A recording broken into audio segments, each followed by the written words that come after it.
easy or difficult it is to actually compress the history of the world into six lectures.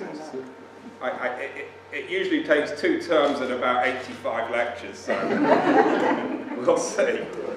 So I'm going to, that's all a disclaimer for the fact I'm going to be leaving a lot of stuff out. But what I am going to try and do is to sort of give enough of a sort of basic narrative, enough of a basic storyline that we can allow you all to dig into and to ask and to talk about after the presentation, to get a little bit deeper into some of the questions of sort of analysis and interpretation. There's no other way to do this. I obviously can't convey all the facts of the history of the world in 6 minutes. So hopefully a lot of you will stick around for the next, come back to the next, so this is going to build over time. It will, as Marinelle said in her introduction, end, I was going to say in the present day, but it might actually end in the future, I don't know, we'll see, with some thoughts in that direction. Anyway, what I want to do today to get right on with this is to talk a little bit about, well actually what I'm going to talk about today is about 99.9% of human history, if you look at it in terms of time. That's quite a challenge, but fortunately not a lot happened for a long time. So it's not as hard as it might. It's not as hard as it might appear. So I'm just going to go through some of the. I'm just going to start with some basic facts, and then we'll get a little bit deeper into this. Okay. See if this all works. Yes. 7 million years BP before present, hominins diverged from our common ancestors, shared ancestors with the great apes. There's still an argument of whether chimpanzees remain part of the hominin family. I'm not going to get into that. We certainly share over 99% of DNA with them. About 2.5 million years before the present, the genus Homo starts using stone tools. Pounding, scraping, cutting, the emergence of what scientists have referred to as Homo habilis, the handyman, still mostly in the trees, still mostly, at least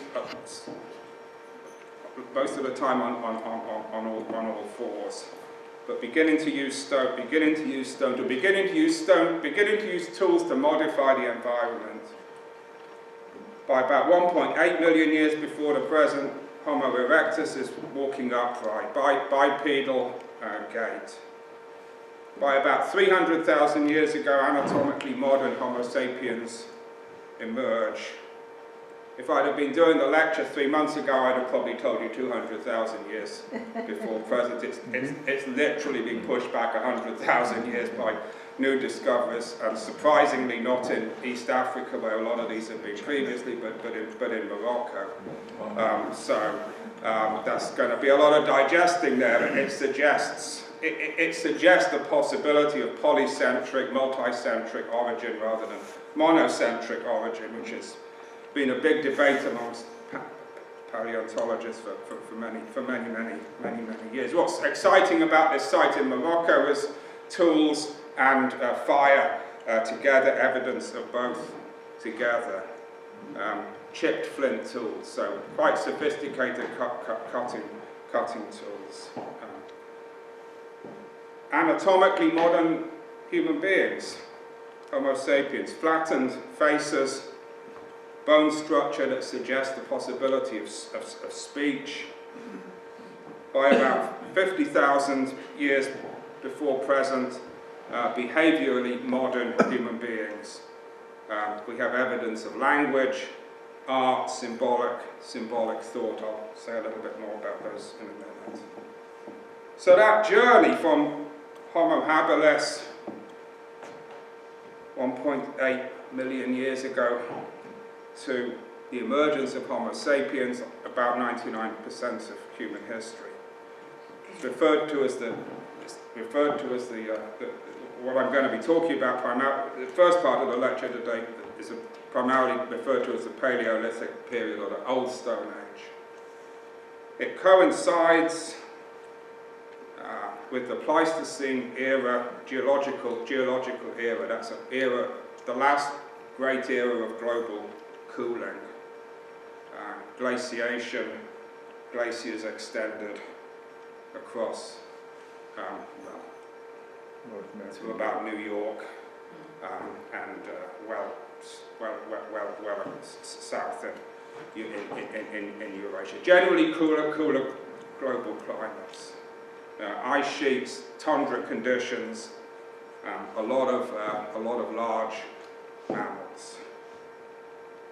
Literally, that geological period almost exactly maps to the time frame we're talking about in terms of the Paleolithic period of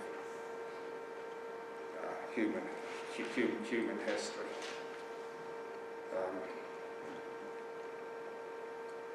Kind of weird map, but I love weird maps because they make you think about the world in interesting ways. This is a North Polar view, and it's the diffusion of this is the diffusion of Homo sapiens. That's why I've referred to it here as out of Africa. Two out of Africa. One is the diffusion of hominins before Homo sapiens. That includes Neanderthals and others. So you can see here Africa in the top left of the picture here, the so-called southern route through Eurasia into Australia, reaching China maybe 70,000 years before present, Australia maybe 60,000, pushing up into Europe in the centre there, the yellow circle in the centre, about 50,000 years before the present. Over on the right here, North America about 30,000 years before the present, South America about 15. So this is relatively recent in the southern part of the continent. The evidence on this is also very incomplete. This always used to be conceptualized as a sort of giant flood of people. I think today it's much more likely to be viewed as a series of waves, some retreat as well as forward motion. This is not a unilinear extension. Old models, as I said, centered exclusively on East Africa. Today, I think ideas, and reinforced by this find in Morocco, ideas of multi-centric evolution. Certainly evidence from early on of extensive long-distance trade in tools and valuable jade and other commodities. But flints particularly, flint tools, traveling sometimes remarkable distances. Likely that as Homo sapiens spread out, they interbred. Again, this used to be completely rejected by eugenicist theories, but likely that they interbred with Neanderthals and other parts of the hominin genus. One brilliant story, some of you may have seen this just literally in the last week. This beautiful face is the reconstructed face of Cheddar Man. This is about 20 miles from where I grew up, so I'm particularly partial to it. Oh my God, and he's black. It's so wonderful. I mean, this is an ancestor of a significant population in contemporary Britain.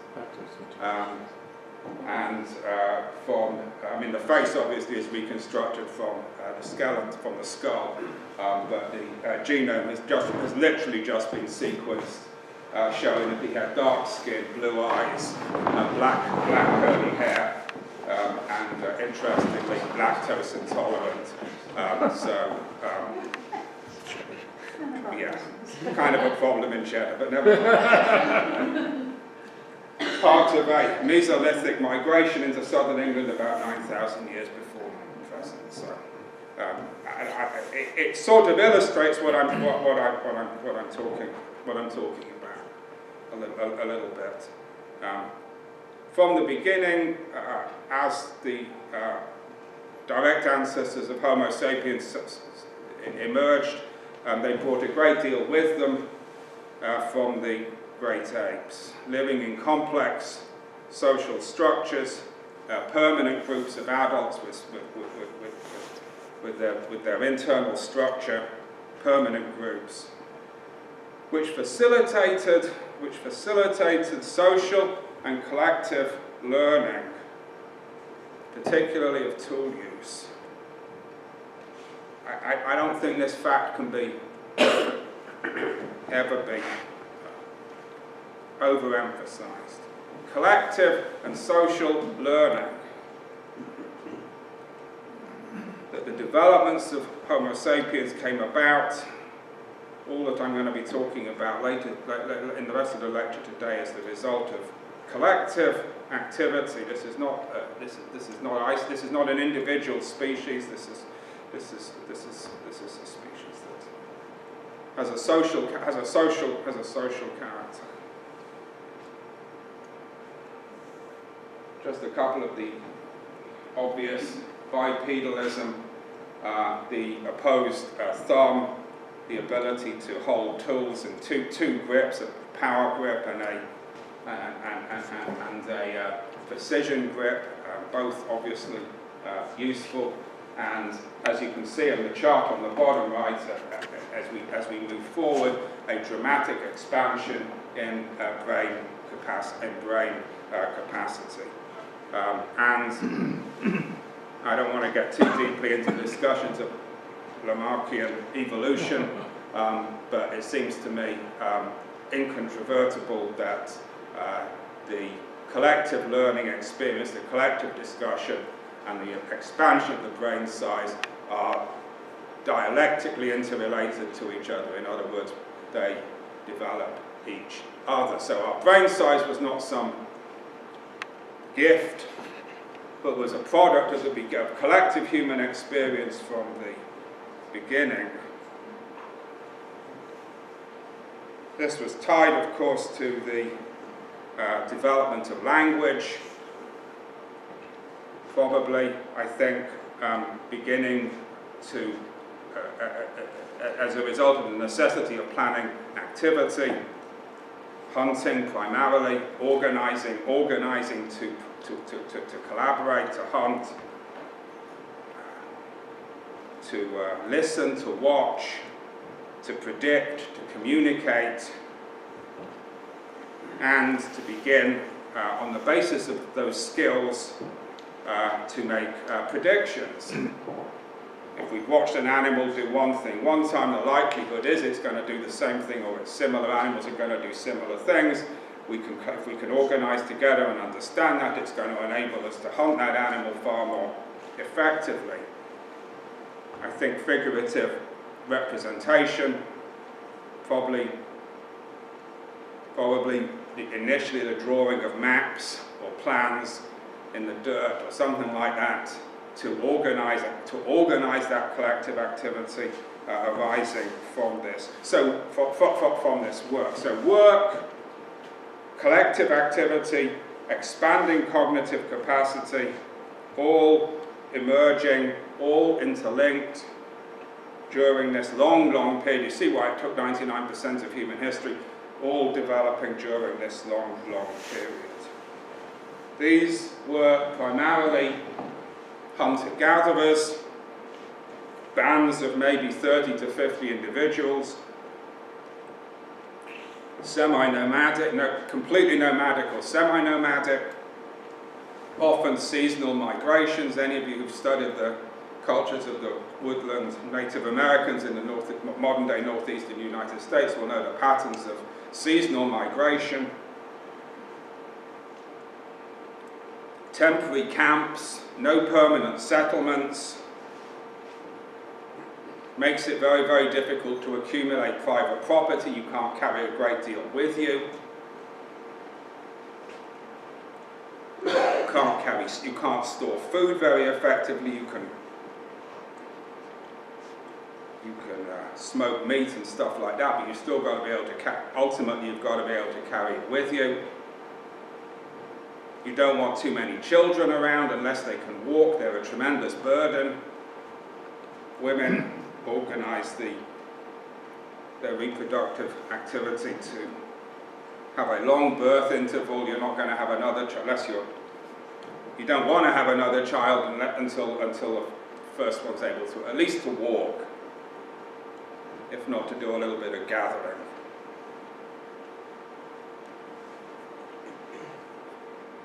Fires, cooking fires, I don't know, maybe the first domestication in a certain sense, the capacity to keep and maintain fire out of the natural world. Certainly makes processing, makes eating a whole range of foods a whole lot easier. People with a comprehensive knowledge of their environments, an animal-like knowledge of their environments, what to hunt, what to gather. I mean, these are. I know Kurt Steger did a little experiment with his class, talking with them about, was it easier or more difficult to be a hunter-gatherer. They all said, okay, it's really, really easy to be a hunter-gatherer. Okay, go off into the woods and tell me what you're actually gonna live on. I mean, you think about the degree of integration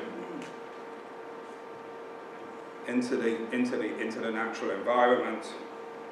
But a very efficient lifestyle. It's estimated that in terms of calorie input, in terms of work, to calorie return in terms of harvesting animals, if you're successful in catching a large mammal, it's probably, I've seen the figures of up to 7 times more efficient than farming.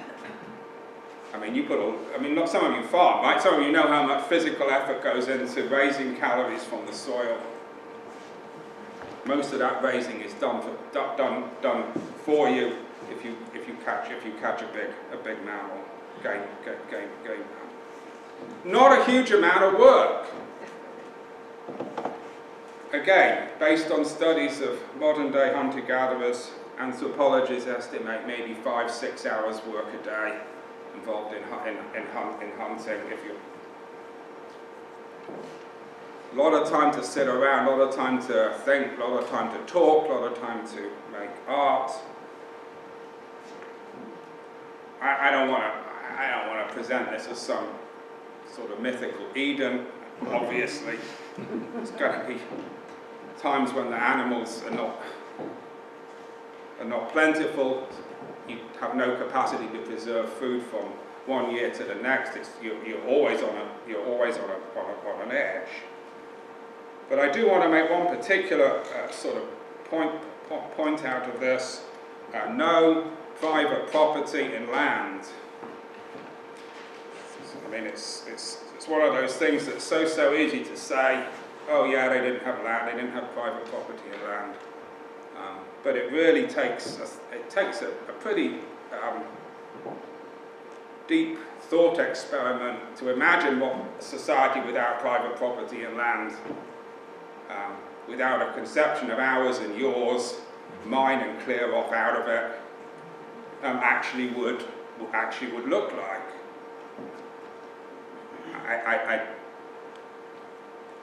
I'll say some more about that in a minute. So, by the Upper Paleolithic era, later Paleolithic era, the development of material and non-material cultures, we have clear evidence of material artifacts that clearly had cultural significance. Cave paintings we were talking about a little bit before the talk, less famous Lascaux paintings from about 17,000 BCE, and on the right, the first known musical instrument, a flute made out of an ox bone from modern day Slovenia. If you go on the internet, you can hear a mock-up a model of one actually being played, which is pretty cool. Relatively egalitarian societies. I don't say there weren't hierarchies within the group, people who emerge as leaders, but no rigid class distinctions based on ownership of property. This has sometimes led this to be described as primitive communism. I'm not going to argue about the label, but I am going to put it out there.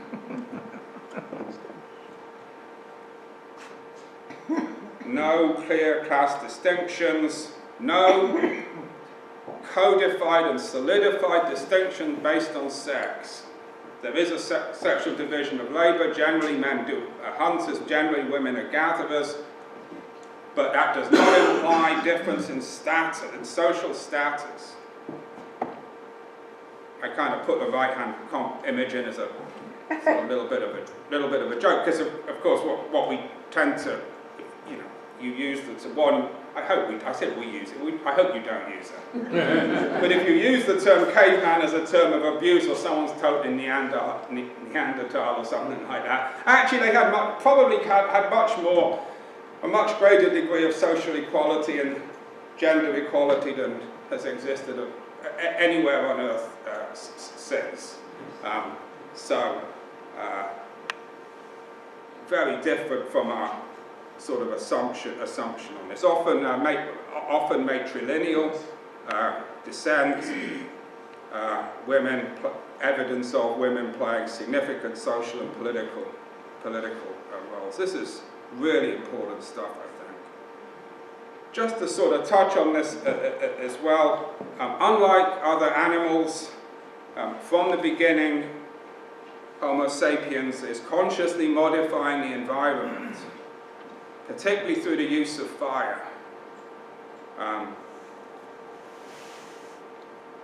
Native Americans in the Northeast, for example, use fire to clear the understory in the forests. Europeans arriving here were amazed at how open the American forests were compared to those that they'd seen before. In one of the things I posted, if anyone's interested in reading a little deeper on this, Steve Mithen's review of a new book by James Scott, Against the Grain, A Deep History of the Earliest States, calls this the thin Anthropocene. I really like the term. The Anthropocene, many of you are not, I'm sure, familiar with the term, the modification of the environment on a large scale by human beings, the impact on the environment of human beings. But it doesn't begin at the Industrial Revolution. It begins thin. It's modest, but it's from the beginning. This is a feature of human activity. So that's a little sketch. That's the first 99% done. So I want to sort of talk a little bit now about the great, as I put it in the opening slide, the first great transition,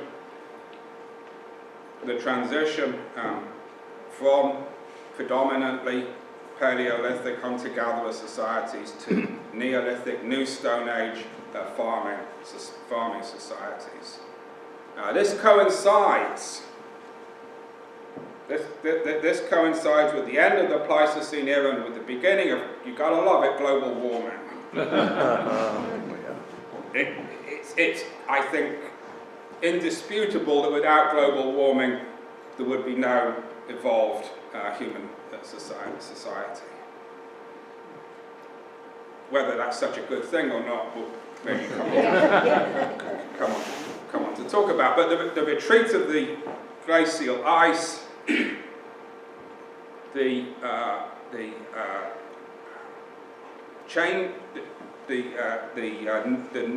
northward movement of large megafauna, the extinction of many megafauna, woolly mammoths, woolly rhinos in particular, and a change in the character of the carrying capacity of many environments. Ironic, in some ways more biodiversity, less large mammals, less food animals than had previously been the case. Around 12,000 years ago, 10,000 or so BCE, and you can read a lot. All the dates I'm giving you today are pretty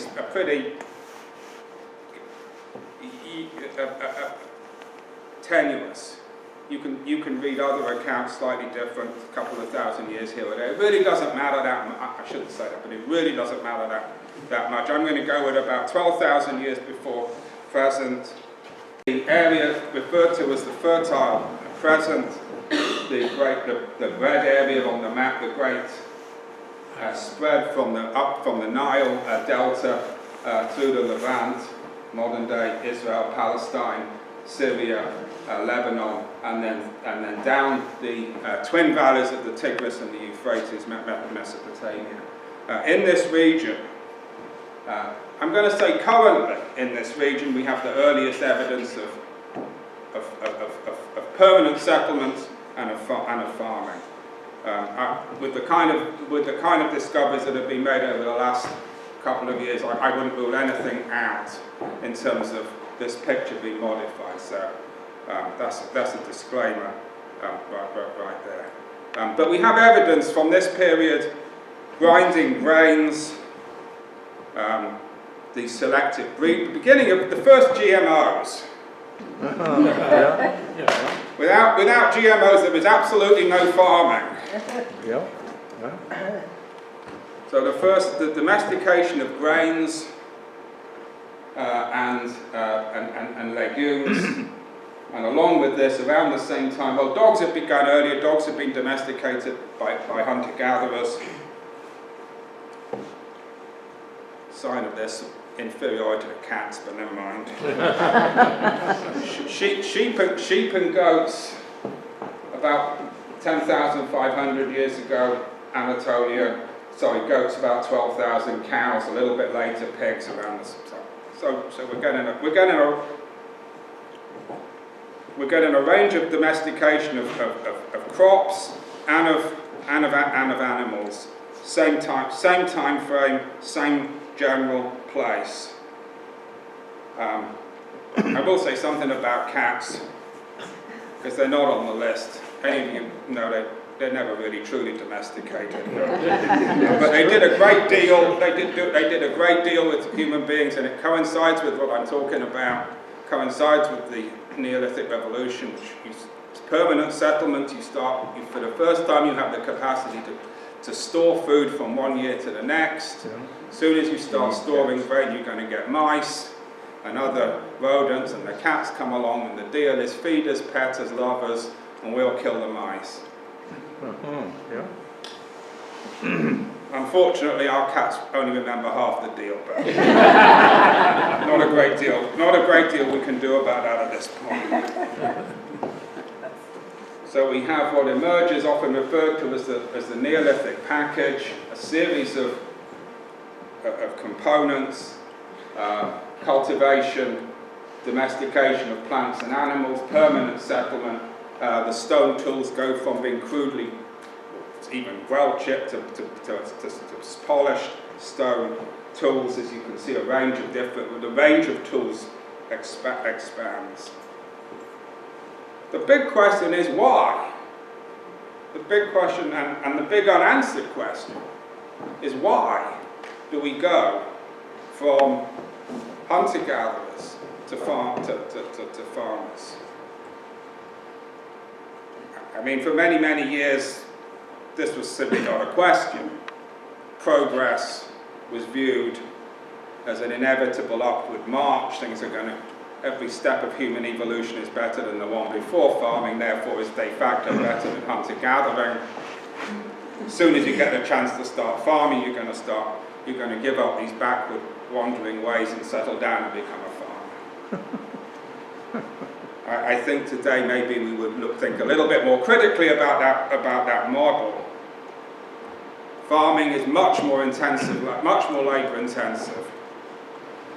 the diet is much more restricted. Early Neolithic farmers suffer much higher rates of disease and mortality, diseases that were unknown to hunter-gatherers. As soon as you start living in one place, the obvious problems of waste disposal, fresh drinking water, which are simply not I won't say they're not a problem, they're not a major problem when you're moving on a regular basis. These problems become very, very substantial. So, that's kind of an interesting question.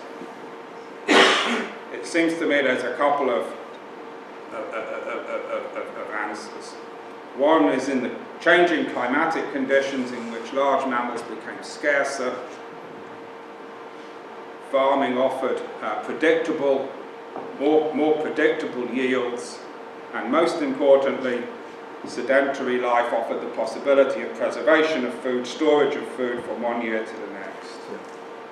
It's also possible, and no doubt a factor, whether you consider it a primary factor, that the increase of population, the growing density of population, also began to modify the utility of hunter-gatherer lifestyles. Likelihood is that this was also a polycentric process. The Fertile Crescent is the first place that we have evidence, but it appears parallel development, in other words, not by the exportation of technique, but parallel development, particularly in the Yellow River Valley in the northern part of China, in the Yangtze Valley. The map only shows the Ganges, the Gangetic Plain, but the Ganges and Indus valleys in northern India, in the highlands of New Guinea, in Mesoamerica, several centers where this development happens. The range of crops is different in each one. I'm not going to go spend a lot of time describing them, but for example, sub-Saharan Africa, we're going to see particularly sorghum, millet, nuts. In Mesoamerica, we're going to see the beans, corn, and squash, the three sisters of Native American agriculture. Along with this multicentric development, there was also expansion, outward expansion, pushing into, as farmers pushed into areas previously dominated by hunter-gatherers. You can see pretty schematically theorized, but the various routes of Neolithic settlement into Western Europe, including, at least by guesswork, cross-oceanic migration, or at least coastal migration by ship, and very speculatively it crosses into the British Isles at some point. The frontier, archaeologists estimate the frontier of farming advancing into Europe, maybe 20 or 30 years a generation. So as a new generation grows up, maybe pushing that frontier a little bit further. In part displacing hunter-gatherers, in part assimilating them and converting them to farming. One of the aspects that we're going to see, I'll talk a little bit about in a few minutes, is the greatly increased military capacity of settled societies, and obviously that's going to be a factor in this establishment of advance of farming. So you've got both processes, you've got polycentric development, and then spreading out from those centers, you've got processes of expansion, conquest, assimilation. So as this develops, land ownership emerges, private land ownership emerges, in the first instance, probably not ownership of land by individuals, but ownership of specific land by specific communities. Obviously, once that becomes established, think of the experience in North America, that land can no longer be passed through and hunted on by hunter-gatherers. So the transition is a sort of one-way process. Farming.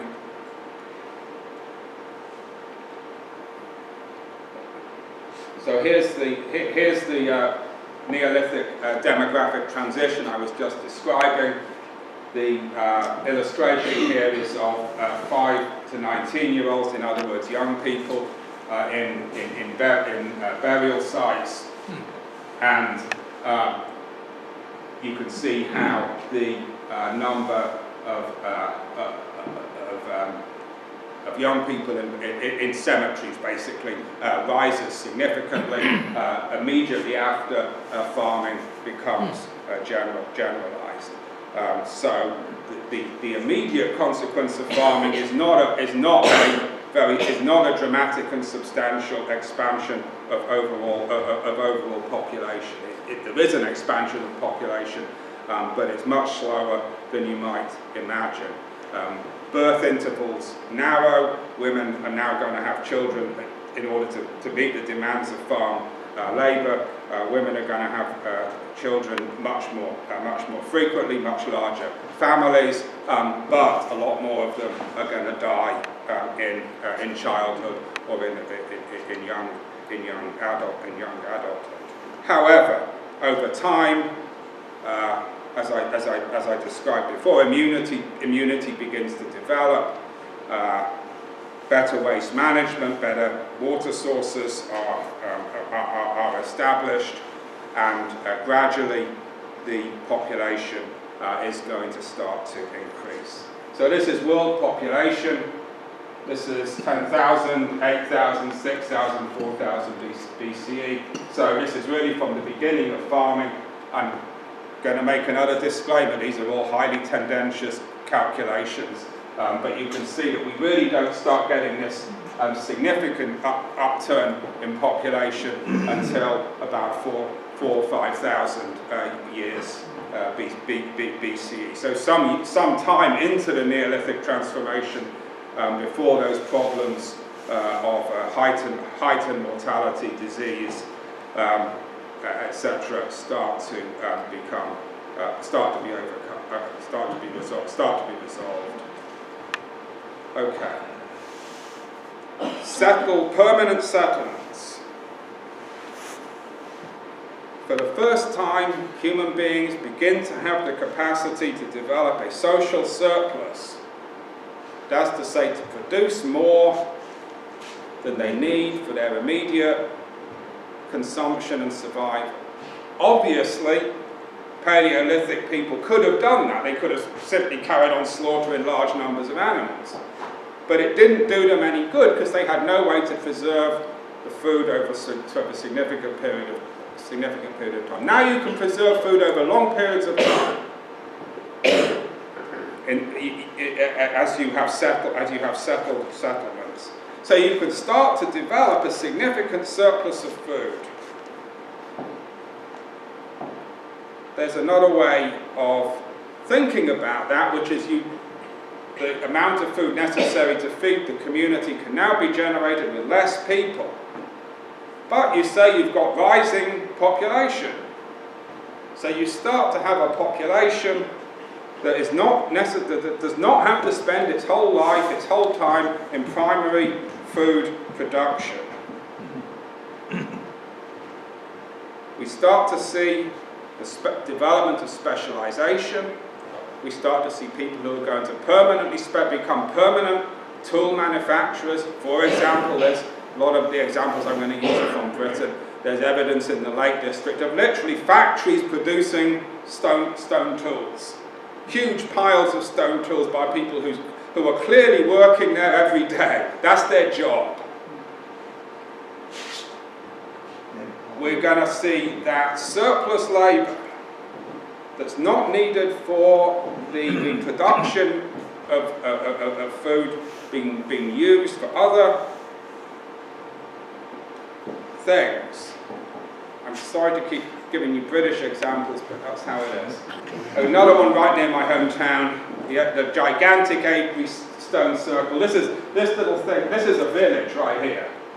So the stone circle is, I don't know, 3/4 of a mile. It's gigantic. These stones do not come from the neighborhood. They were all brought there, long distances, by gangs of laborers, gangs of people. 1 million person-hours went into this thing. That's 1 million person-hours of people not farming, not creating food, not feeding the population. You start to think about how that changes the whole dynamic of the social structure. The capacity to conduct activities that are not direct. I mean, we're so used to this, we don't even think about our pyramids like that. Right? A tiny number of farmers at the bottom here feeding. I mean, it is literally like that. I mean, when we're talking about this early Neolithic period, we're still, most of the people, most of the time are farming. But there's enough people who are released from the necessity of daily farming activity to begin to do these other things.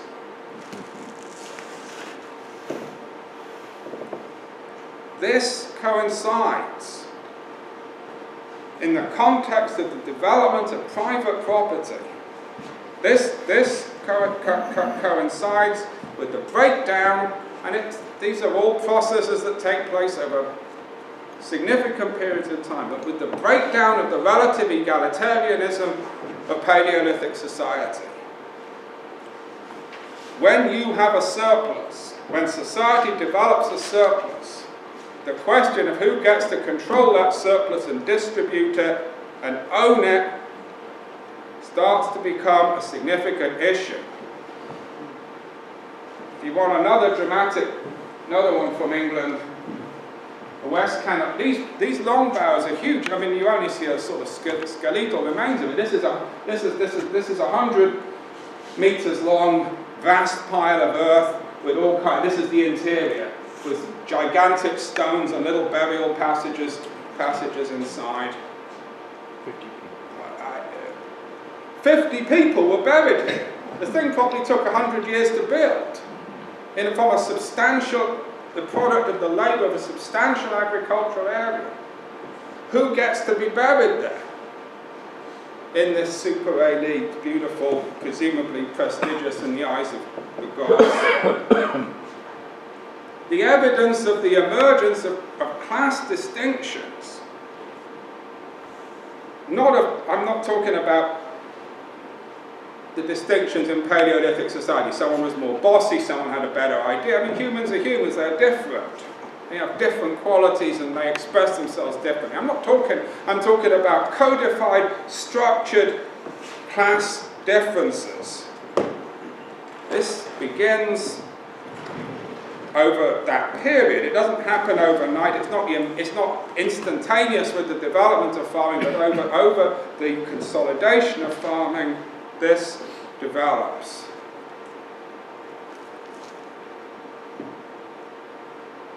It is accompanied, totally intertwined with the subjugation of women as a sex. In other words, the relative egalitarianism of hunter-gatherer societies is going to give way to a society in which women are clearly subordinated to men. Once you have private property, once you have the emergence of social classes, the big question becomes, how do you pass your property on from one generation to the next? How do you secure the passage of property from one generation to the next? Sexual relations in Paleolithic society, by the way, had been, I don't want to speculate too deeply, but they were, let's just say they were not a monogamous family. They were a variety of all kinds of other forms of relationship. Many of them can still be studied in hunter-gatherer societies today, and some we simply infer. It didn't really matter to know directly who your son was, if you're a man. It doesn't. These are all ideas that, these family ideas are associated with modern society. They're not something inherent, in my opinion, inherent to the human condition. But if you are a man, as class society develops with access to land and wealth, and you want to pass that on, you need to be 100% sure who the offspring of the woman you're sleeping with is. Monogamy, the policing of marriage, the ideas of fidelity, and this all emerges in this historical period. And women's status declines accordingly. So these elements emerge as part of a package. Emerging elites start to get larger houses. Here's one of the first, may still be the first, Neolithic town, Çatalhöyük in southern Turkey, founded about 7,500 BC, very early. Interesting, they invented towns before they invented roads. They literally go from one house to the other over the roofs. In the first ruins at Çatalhöyük, house sizes are relatively similar. They're not identical, but they're basically similar. In towns 1,000 or 1,500 years later, there are enormous differences in house sizes. The McMansion arrives as the markers of social distinction. This is the archaeological evidence. One of the articles I posted for you, if you wanted to take a look at it, is describing precisely this. New studies of old. They call it. This is Science magazine. Old world inequality, they call it. But these are serious new studies from sites, literally surveying archaeological sites around the world and creating a huge database of the relationship of house size to settlement. But this is a 30-second digression. And I promised something about the sort of modern history. This is one of the great, wonderful things about the final collapse of the counterfeit of Marxism in the Soviet Union, which basically prevented materialist investigation of history for several decades, because you could simply dismiss it as this is Marxist claptrap. Now, historians and scientists and paleontologists and archaeologists are just looking at the facts and thinking about, what does it mean that the house sizes are different? What does it mean how many people you could put in this burial chamber when the population was X and you only put in 50 people in them? It means it's now possible to have this discussion, which it hasn't been for many, many years, without it simply being sidelined into, that's some old Marxist stuff. So I love it. As an old Marxist, I love it. But you don't need the label anymore. The label doesn't help. We just need to talk about history and the material facts of archaeology and how they might or might not be interpreted. So everything comes with this. The emergence of of classes, distinct, separate, with their own way of life that becomes separated out from that of the majority of the population.